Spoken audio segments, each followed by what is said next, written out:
camera. Full camera.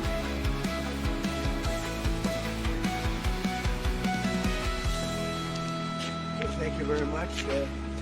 We all know the great Prime Minister of the UK, and we just signed a document. This is, sorry about that. A very important document. A little windy out here. Give it a. We just signed it, and it's done. And so we have our trade agreement with the European Union, and it's a fair deal for both.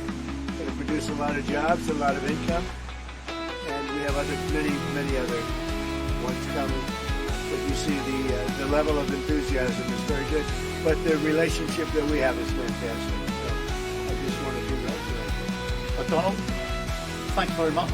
This now implements on car tariffs and aerospace, our really important agreement. And so this is a very good day for both of our countries, a real exciting trade. So thank you again, Donald, a really important day for both of us. Great people. Has anything changed in the agreement since you spoke on the phone from the Oval Office? This is implemented. May I ask you a question, please? Do Southern leaders are calling for de-escalation in Israel and Iran, but you are the key to unlocking that? And here I am. And here you are. Yeah. So can I ask you, sir, have you spoken to Prime Minister Netanyahu?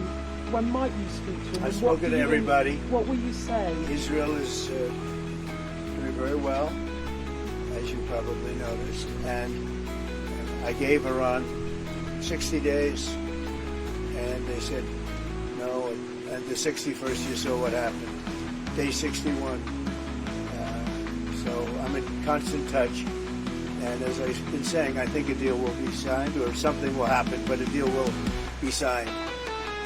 And I think Iran is foolish not to sign one. Iran is accusing Netanyahu of attacking them to deliberately derail your nuclear plan. What do you say to that? Look, Iran should have signed the deal. If it would help bring Iran to the negotiating table, would you guarantee that the U.S. would not get involved militarily? Well, I think Iran basically is at the negotiating table. They want to make a deal. And as soon as I leave here, we're going to be doing something. But I have to leave here. I have, this commitment. I have a lot of commitments. I have a commitment to a lot of countries, including the UK, where we just signed our deal.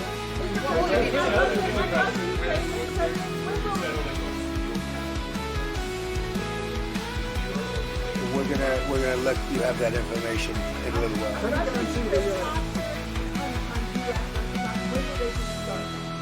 They're starting already.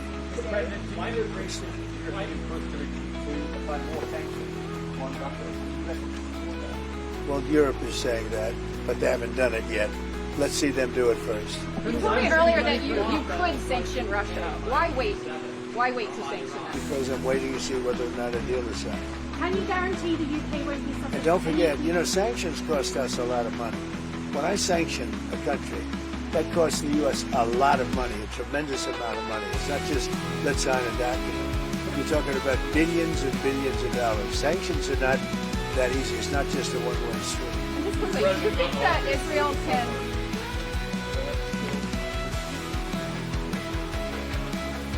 Yeah, we're proceeding with that. It's a really important deal to both of us. I think the President is doing a review. We did a review when we came into government, so that makes good sense to me. But it's a really important... We're very long-time partners and allies and friends, and we've become friends in a short period of time. He's slightly more liberal than I am, to put it mildly. Always stand slightly on the left. But for some reason we get along. We make it work. There are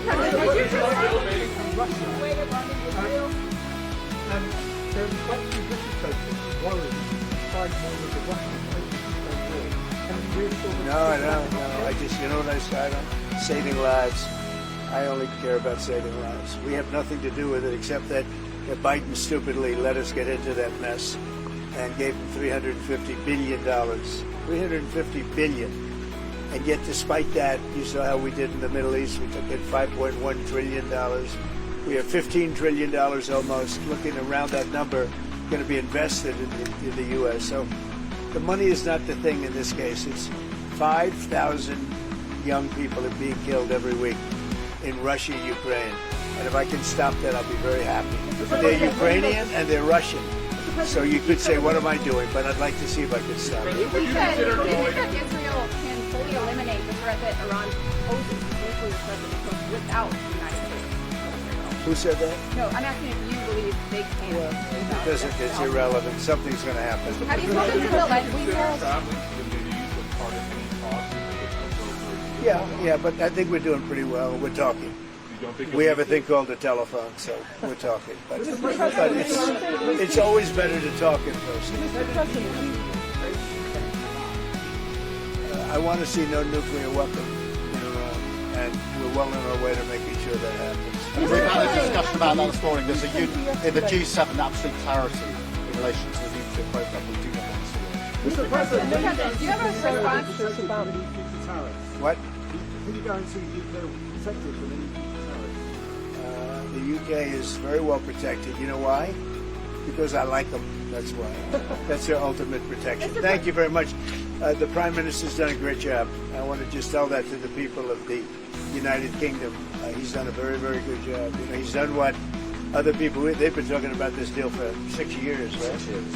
And he's done what they haven't been able to do. So he's done really a very good job. What was your response to Tucker Carlson criticizing you, saying that you were complicit in the war? I don't know what Tucker Carlson is saying. Let him go get a television network and say it so that people listen. And quickly, have you spoken to Zelensky before your bylaws?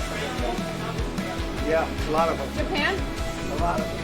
What happened? Well,